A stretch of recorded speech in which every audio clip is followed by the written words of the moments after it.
I like the smart guard a lot. The who? I like the rodent, the big voodoo rat. For everyone who can't see Andrew, he's a dead ringer for the voodoo rodent. It's a startling resemblance. I was scared when I first met Andrew. I actually hit him with a stick repeatedly. And I will again right now. Ow. The voodoo rodent was one of the few in this world where I could actually sort of act out what I wanted him to do to any extent, and so he's the most humanoid, I guess.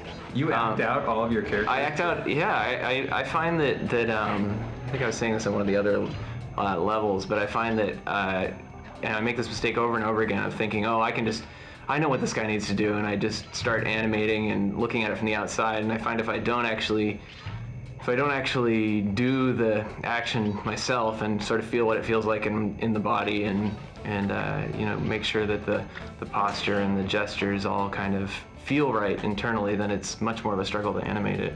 People say especially that the walk for this guy looks like something I would do. I don't think I really walk like that, but I did do that a lot during the week that I was animating him. And you call them smart guards.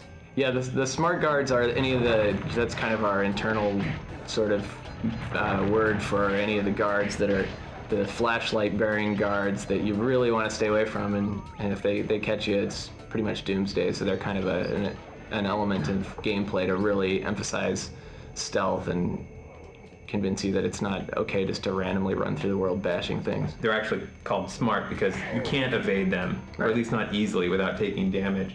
So that every time you dealt with them, you had to be sneaky. I think some of the repeatedly used pieces were really effective in this, like the way the huts, you have this sense that you're in this big village, and it's a few sort of simple pieces, you know, repeated and decorated with some smaller sort of elements around them, and I don't know, when you're down in and amongst them, it feels like kind of a rich environment. It feels like you're in this, you know, little village of stone teepees. It doesn't look like the same hut over and over again. They each look like they're their own individual hut. When I saw this game for the first time, after already having done the voices, I hadn't seen it when I did the voices, and I just had all these lines. Here is the actual visualization of everything that I had read in the script.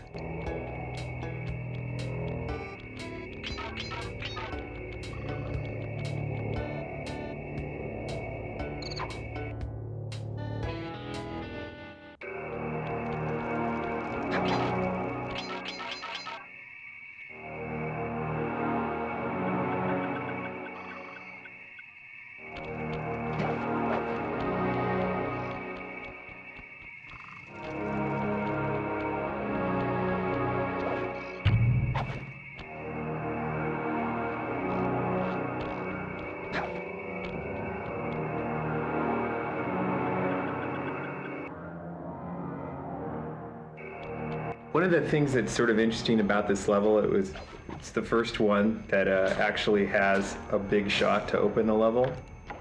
As we were developing the product, this was the first game level that we built and had that, yeah. Yeah, so that there's a really low camera looking up at the gate to try and give the sense that you know, there was something very large inside, and to kind of be imposing, like the gate in the original King Kong movie. Right. When they get off the boat, there were all these natives who are sort of fearing the other side of the gate, trying to get that vibe across with this initial shot. Also, one of the sort of the design goals for the level was to focus on Sly's rail run move. So there are a lot of branches that you can jump on, and feeling pretty ninja-like as you can move on these surfaces that a normal person can't. So Sly, being upgraded to the point of near Master Thief, is able to traverse the treetops in this very cool kind of anime way. Yeah, I always thought it was really cool how he moved sort of between using his hook and his feet, and doing regular landings and sliding and running uphill. It just feels like he covers a lot of different sort of modes and the way you move through it. And I remember actually before we had the control scheme worked out, you had to use different buttons to land with your feet and grab with your hook, and it would just explode your mind to try and play this level because you're trying to run away from this giant snake and still remember to hit the circle for this and the square for that or whatever it was. But I just remember it being very sort of exhausting to play in its original control scheme. Yeah, you really had to memorize the buttons. How about the modeling on the trees? What were some of the challenges you faced? Actually, going over poly budget was the biggest challenge, I think, because they're such cool, scary shapes. We wanted to get out of that, and to get the kind of gnarled branches that we wanted. It was easy to go over poly budget, and there's so many of them that just added up to be kind of a nightmare. We had to go back in and redo some of the modeling and kind of limit our use of the trees, but it turned out looking pretty good, I think. Did you have to go through any kind of special rigmarole to make sure that the true gameplay path was clean? But I mean, because there are a lot of kind of side branches that don't look playable, yet they exist in the world. Yeah, I pretty much went through the game tree by tree and placed each branch with a reason. I didn't just go in and just start to do every branch. Every branch has a reason. Well, that's I mean, you can see it. Every branch that's in the gameplay zone, right? Because I mean, there's those top branches that you can never get to. Right, the top branches aren't too bad, but some of the branches sticking out of the side of the trunk are separate models, and I put them in there only for visual reasons and to get them out of the way, if they were in the way of gameplay.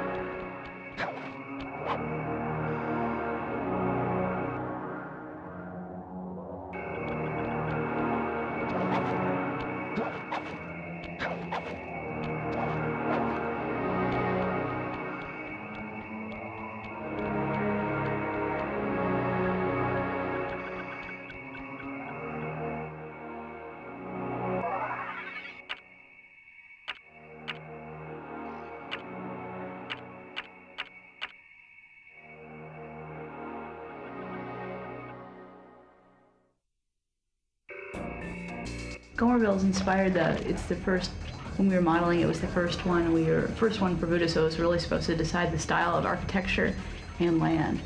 And we spent a lot of time on the trees because we realized it was 1/3 of the whole level. And I worked on the maps inspired by Kane Nielsen's paintings for, specifically the 12 Dancing Princesses, old fairy tale from, I think, around the turn of the century. Kane Nielsen was also the person that inspired the scene in Fantasia with the real droopy trees, and it's got a real cathedral-like scene as the people are all moving through the trees with the candles. And it adds to the mysteriousness of this level. The kind of original game mechanic for this level was just having NPCs that aren't just, you walk up and you hit them and you kill them. They're NPCs that are getting generated from something. You have to fight them down to get to their source and then take out their source. So that's where it started. And luckily, since we're in Voodoo, having them be ghosts makes a lot more sense than a lot of other NPCs. So once Andrew got in and did the modeling and animation of Travis's design for that round ghost, it really took off, because just having the fingers going while he's kind of chasing after you. I love the ghosts in this level. Yeah, and a lot of the great camera angles you see is not by the modeler, it's all by the game designer. And so it's really great to have. We really put a focus on getting great cameras from the get-go, and then I'll go in and compose, but it's really nice. We really lock them off and let me work with what the camera is, so we don't change any gameplay, and we just enhance the experience more by just sculpting. Also, I think in the inspiration of a lot of the art style, I think Dev and Travis gathered a lot of research from all kinds of tribal original peoples' architecture and props, and the lanterns and the gourds and the ropes and the bones, and it's pretty much all organic, based on what you would have if you were living without a mill to mill your lumber with. And keeping it all organic is part of the fun of this one. Yeah, we decided to make, instead of making the moss a buddy or having it be just a bitmap, we decided to model in and just make it puffy, which made it very toony.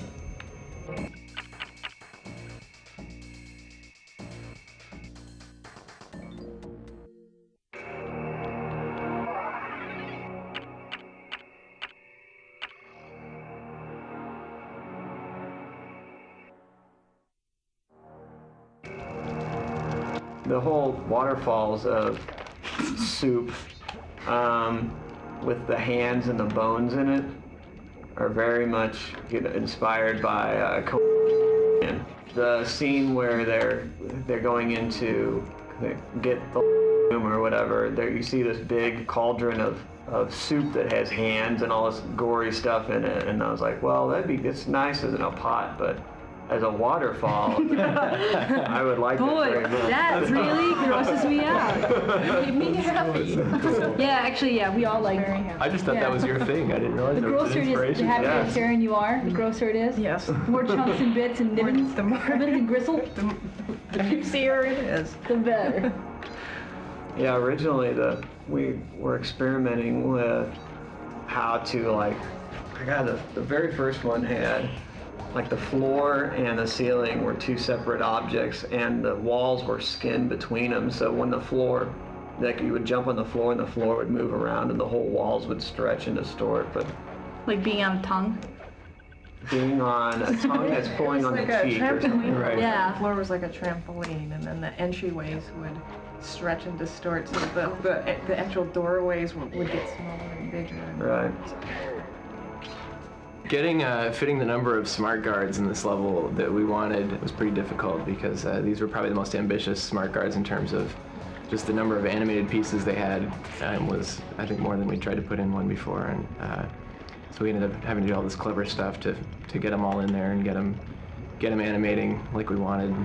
Really, there's the difference between the initial texture pass in a level and when Karen has time to go in and put all these light cobwebs and all this really nice Atmospheric sort of stuff. atmospheric texture buddies and just texture kind of accessories in the world. It really makes a ton of difference. And this world really feels like it got a decent pass at that. Yeah. I think we really wanted this level, even the NPCs. We wanted to kind of make it a little bit more scary, and push that angle a little bit more. It's still stylized and has this animated feel, but we wanted it to be, the glowing eyes. I think Hokyo did a great job of kind of integrating all the NPCs by giving them all the same sort of glowing eyes. Yeah. And, Real consistency. Exactly.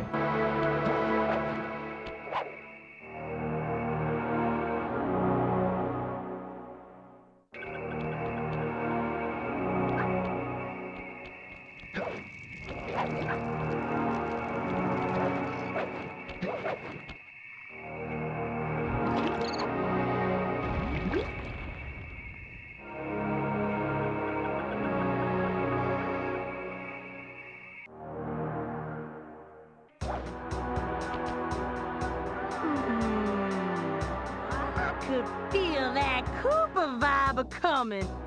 Most distastefully bad juju. Yeah, well, you give me the creeps too, lady. Cooking up an army of ghosts isn't a very neighborly pastime.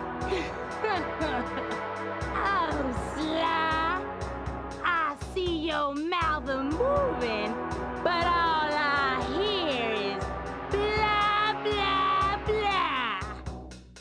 Well, if jaws need to flap, then let them flap. See you in the next world, Sly Cooper.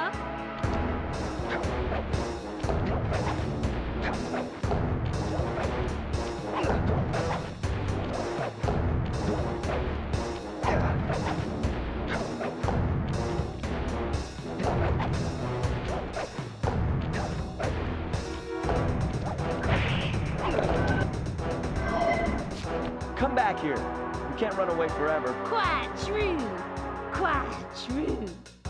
Why don't I have my servant Chumley escort you over here. All right. What's the catch? Oh, not much. Just a little game I like to play with all my annoying guests.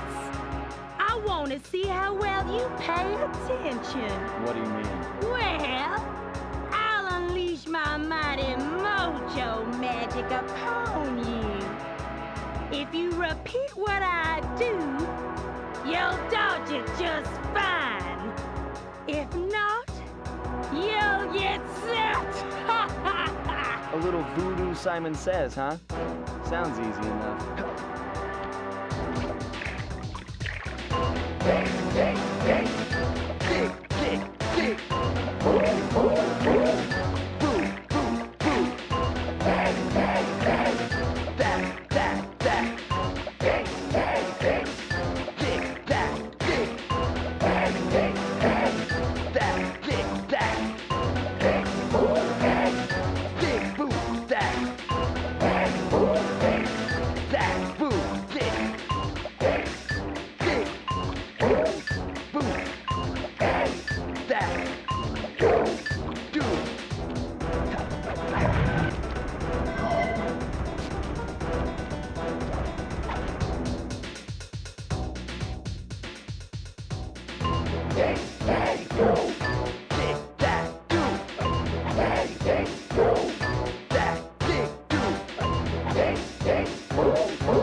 Some rhythm, raccoon.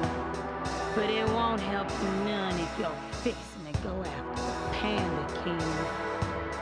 He's tough, with a capital T. If you go poking around his stronghold in China, you're likely to get poked back. Yeah, well, if he's anything like the rest of you, I think I'll manage.